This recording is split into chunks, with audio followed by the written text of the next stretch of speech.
said, I've got a migraine, but she's been doing that Daniel fast from church, and she said, no wonder she's got a headache. But what great music and what great ladies. What great ladies.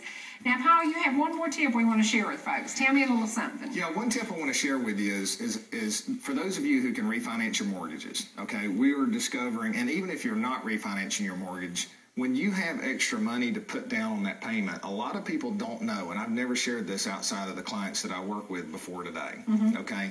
But the strategy that I always recommend, let's say you get a little extra money and you want to put it down to that mortgage because you don't like the debt and you want to get rid of it, right? I'd say most of us could raise our hands right now if we said we wanted to do that. Definitely. Now, what I recommend is instead of paying that to the principal, pay extra payments ahead, okay? Now, for example, on mine, if I pay, I'm not going to say the company, if I pay the company that goes out there, they will send me a bill back in. I don't have a coupon book. Some of you have coupon books, okay? Now, it's a little more complicated if you have escrow in there for your taxes and insurance, but this still works, okay? I pay a month ahead, and then I get a bill.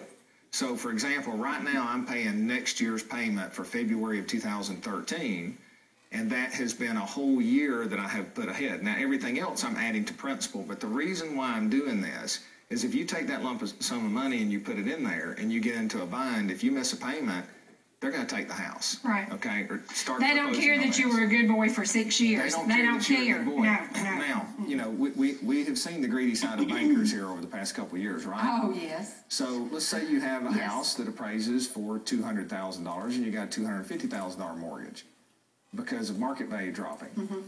You say the house next to that, they took $100,000 and put it down on the house, and they have a $150,000 mortgage for a house that's worth $200,000. Which one do you think the bank's going to go after first? They're going to go after the one that they can sell for a profit quickly. Oh, yeah. In most cases. Now, they're still going to foreclose on you, but they're going to move one quicker than the other. Now, the point that I'm making is if you're 12 months ahead, you can miss a payment, nothing happens. You miss another payment because legally you are not due making that payment till February of 2013 in my case. See, that's good. Nobody ever told me that. And so I always just did that little extra principle. Yes, I would have certainly been better off. If I'd have known I was going to take a 40% pay cut, then I would have been making payments ahead. But I was just putting the extra principle because that's what I was taught. Yes. And I don't even know where I came up with the idea, but I do Once remember. again, I needed somebody smart to be talking to me, and I've been talking to dummies, I guess. Well, I saw somebody who put payment down on their house and then lost their job, and they didn't have any emergency cushion because they didn't think they were going to lose their job, and they ended up losing their house, and they might as well just give the bank that money, okay? So that's a way for you to protect yourself and pay down that mortgage because, quite frankly, it goes to the balance, and as long as you keep paying a little bit extra, you're still going to pay it off a little bit quicker. It's just that it's usable. Now, because think about this, you put $40,000 down on the house, something financial bad happens next month, it's going to cost you $4,000 to refinance if you can refinance. Right. So this is a way of prudently paying down debt and also having a cushion for surprises that arise. So that's the secret, and you can call me at any time to go through the details. Give your phone number for your business. Yeah, it's 706-253-7285. 706-253-7285. I'll be glad to talk to you about that.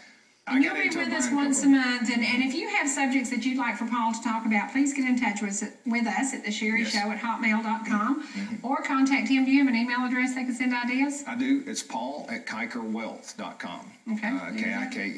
KIKERWEALTH.com. So you can send me an idea. You know, I'll be talking about basic financial planning throughout the year. Each month I'll pick a theme.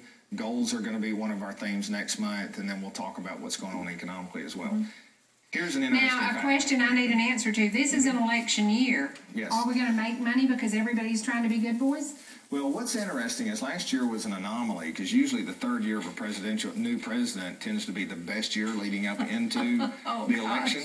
Okay? No, so I can't remember the statistics, but it is the worst performing year since 1945, I believe, in that third year of a newly elected president. Right. What's interesting to me is the news headlines are Europe. We've got tremendous things to worry about. The average investor has fled this market en masse since July of last year, but yet we're seeing a stabilization in the economy. And I'm